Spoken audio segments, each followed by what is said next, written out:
माहिती सकाळी घेतली, त्याच्यामध्ये सीएम साहेबांनी भांगे म्हणून सेक्रेटरी आहेत आणि शिष्टमंडळ भांगे आणि काही लोक नव्या मुंबईमध्ये आहेत, ते त्यांच्याशी चर्चा करतायत. मुख्यमंत्र्यांचा चर्चेतनं मार्ग काढायचा प्रयत्न चालू आहे. ते कोणी काय म्हणलं त्याला मी जे काही मला सांगितलं ते मी तुम्हाला सांगतो, कारण राज्याच्या प्रमुखांनी त्याच्यामध्ये लक्ष घातलेलं आहे. आमच्या सगळ्यांचा प्रमुखांच्या ह्याला पाठिंबा आहे आणि त्या प्रकारे मराठा समाजाला आरक्षण मिळालं पाहिजे. आणि भांगेंना म्हणजे नेहमीच ह्या सगळ्या प्रक्रियेमध्ये अधिकाऱ्यांच्या मध्ये भांगे हे वेगवेगळे विधी व न्याय खात्याचे पण काही लोक होते, पण भांगे त्यांच्याकडं सामाजिक न्याय विभागाची जबाबदारी आहे. अजून 1-2 डिपार्टमेंट त्यांच्याकडे आहे, त्याच्यावर ते चर्चेला गेलेले आहेत.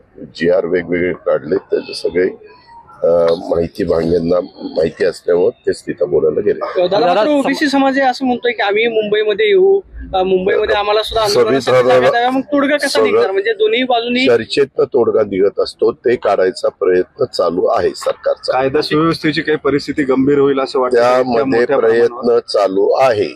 दादा, समाज कमालीचा आक्रमक होताना पाहायला मिळतोय. तुमच्या गाडीला सुद्धा काल जुन्नरमध्ये काय झेंडे दाखवले गेले? ते त्यांनी नाही दाखवले, उगेच काहीतरी थापा मारू नको. हे उबाट्याचा अध्यक्ष होता तिथं, काही बेमालून बोलत असतात तो. आणि मी तो कार्यक्रम संपत आल्यानंतर तिथं चिटपाखरू देखील नव्हतं, 8 लोक होते आणि त्यात उबाटाचा अध्यक्ष, मी त्याचं नाव विसरलो पण माझं नाव तोंडावर आहे, हा माऊली होता त्याच्यामध्ये. आणि त्यांनी ते केलेलं होतं. 7-8 जण होते. ठीक आहे, लोकशाहीमध्ये प्रत्येकाला म्हणणं मांडायचा, निदर्शनं करायचा, सत्याग्रह करायचा अधिकार आहे. आता मुंबईमध्ये आझाद मैदानावर परवानगी नाकारली तरी सुद्धा जरांगे म्हणतात की आम्ही त्या संदर्भामध्ये स्वतः मुख्यमंत्र्यांच्या स्तरावर चर्चा चालू आहे. सुरुवातीलाच सांगितलं, पुन्हा खोदून काहीतरी त्याच्यातनं वेगळा अर्थ काढायचा प्रयत्न कृपा करून करू नका. आता पुण्यातला प्रश्न आहे, परवा पार्थ पवार यांनी गुंडा गजानन मारणे यांची भेट घेतलेली आहे, त्यामुळे ती अतिशय चुकीची गोष्ट घडलेली आहे. मी त्याच्याबद्दल माहिती घेतोय, परंतु जे काही कार्यकर्ते बरोबर होते त्यांनी तिथं घेऊन गेले आणि त्या घरात ती व्यक्ती होती. परंतु हे असं अजिबात घडता कामा नये. मी माझ्या राजकीय जीवनामध्ये काम करत असताना असंच माझ्याकडनं आझम पानसरेकडनंच घडलेलं होतं. आझम पानसरे माझा अध्यक्ष होता तिथला, पिंपरी चिंचवडचा, आणि त्याने एक तिथं कार्यक्रम घेतला आणि असाच गुंड प्रवृत्तीच्या माणसाला मला काय माहिती नव्हतं की बाबा कोण आहे ते. मी आपला त्याला पक्षप्रवेश दिला, पण कळायला संध्याकाळी त्याला पक्षातनं आपण लगेचच काढून टाकलं. ही घटना माझ्या बाबतीत घडली होती तेव्हा. नंतर मी माझ्या बरोबर बऱ्याचदा पोलीस असतात, कारण अनेकदा प्रशासनामध्ये मला काम करण्याची संधी मिळाली. त्यावेळेस मी डिपार्टमेंटला कटाक्षाने सांगत असतो की बाबा असे प्रवृत्तीचे लोक कुठं आमच्या आजूबाजूला असतील तर त्यांना आमच्या जवळ येऊन देऊ नका. कारण बऱ्याचदा गर्दीमध्ये कोणी पण, आता माझ्या स्वर्गीय RR पाटलांच्या बाबतीत पण मुंबईमध्ये घडलं होतं. ह्या घटना घडतात, परंतु इथं तो फडणवीस अनेकांच्या बाबतीमध्ये घडलेलं होतं. पण ते कुठलाही राजकीय व्यक्ती हे आपल्या बाबतीत घडावं या मताचे नसतातच. आणि प्रत्येकाला आता इथं आपण सगळी एवढी आहेत, त्याच्यामध्ये कोण कुठं कसल्या प्रवृत्तीचं आहे कुणीच खात्री देऊ शकत नाही.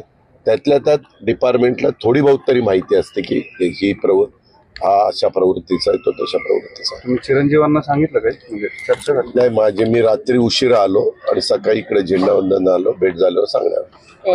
पवारांना ईडीच्या कार्यालयामध्ये 2 दिवस बोलवलं गेलं आणि त्या संदर्भात पण मग असे आरोप होतात की जाणीवपूर्वक त्यांना त्रास दिला जातोय. तुम्ही काय करा, आरोप करायचं तो जसा त्याचा अधिकार आहे. इन्क्वायरीचे अधिकारी ज्यांना असतात ते इन्क्वायरीला बोलवतात, आपण उत्तरं द्यायची असतात. माझी पण ACBने 5 तास चौकशी केली होती, मला चांगलं आठवतंय. वेगवेगळे इन्कम टॅक्सचे पण लोक आले होते, परंतु आम्ही एवढा प्रोपोगंडा करत नाही, लोक गोळा करत नाही, त्याचा इव्हेंट करत नाही. शेवटी जायचं असतं. कितीतरी लोकांना आजपर्यंत बोलवलेलं आहे, कितीतरी लोक गेलीत आणि तिथं चर्चा करून त्या ठिकाणी म्हणजे जे काही प्रश्नांना उत्तर द्यायचे ते देऊन येतात.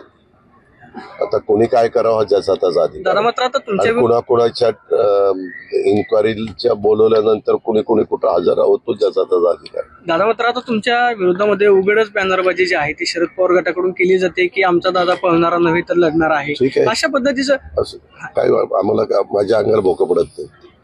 आता पुण्यात असे अनेक पदाधिकारी आहेत जे तुमचे सुद्धा फोटो लावतात. शरद पवार, सुप्रिया सुळे त्यांना सुद्धा विचारा, फोटो लावतात. मी त्यांना विचार, तुम्ही त्यांना विचारा की कुणाचे फोटो लावतात काय लावतात. धन्यवाद.